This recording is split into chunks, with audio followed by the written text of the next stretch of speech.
आजचे प्रवचन 7 तारीख. पैसा नीतिधर्माने मिळवावा. काळजीचे काही कारण नसताना काळजीत राहण्याचे काहींना व्यसन असते. व्यवहारात काळजी हा मोठा विकल्प आहे. पैसा असल्यामुळे जर काळजी वाटू लागली तर तो पैसाच दूर केला तर नाही का चालणार.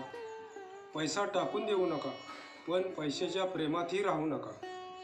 जीवापाड श्रम करून जो कमवायचा तोच जर दुःखाला कारण होऊ लागला तर काय उपयोग. पैसा काही आयुष्याचे सर्वस्व नव्हे किंवा सर्वश्रेष्ठ ध्येय नव्हे. व्यवहारामध्ये जीवनाला पैसा आवश्यक आहे आणि तो नीतीने वागून आपल्या पोटापुरता कमावणे जरूर आहे.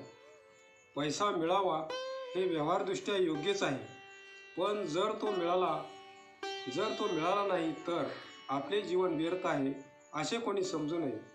पैसा आला तर तो भगवंताच्या इच्छेने आला आणि यदाकदाचित तो गेला तर भगवंताच्या इच्छेने गेला असे म्हणून आपले समाधान बिघडू देऊ नये.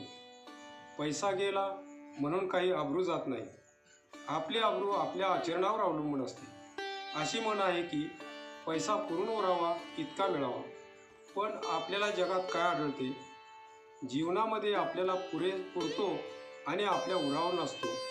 जीवनामध्ये पैसा आपल्याला पुरतो आणि आपल्या उरावर नसतो हे काही पुरून उरणे नव्हे. याच्या उलट आपण त्याला पुरावे आणि त्याच्या छातीवर नाचावे. मनुष्य नेहमी म्हणतो की माझ्या मुलाबाळांची तरतूद मला केली पाहिजे. मी काय आज आहे आणि उद्या नाही. पण आपण जसे खात्रीचे नाही तसे आपले मुलेबाळे तरी कुठे खात्रीचे आहे ही गोष्ट माणसाच्या लक्षातच येत नाही.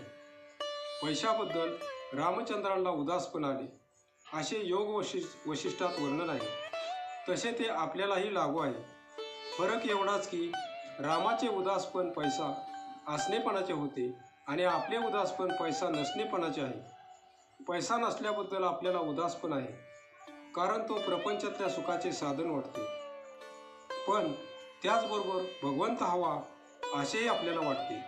आता आपण आपल्या पैशाचे बरोबर 2 भाग करू. आपल्याला प्रपंचाला लागेल इतका पैसा प्रामाणिकपणे मिळवून आपण जगावे. जास्तीची हाव करू नये. हा झाला आपला पैसा, अर्थात राहिलेला सगळा दुसऱ्याचा. त्याचा लोभ करू नये.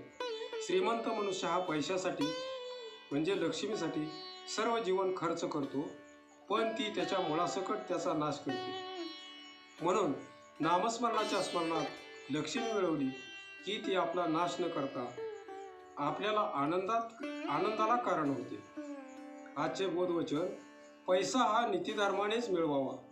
तो वाटेल त्या मार्गाने मिळवणे इष्ट नाही.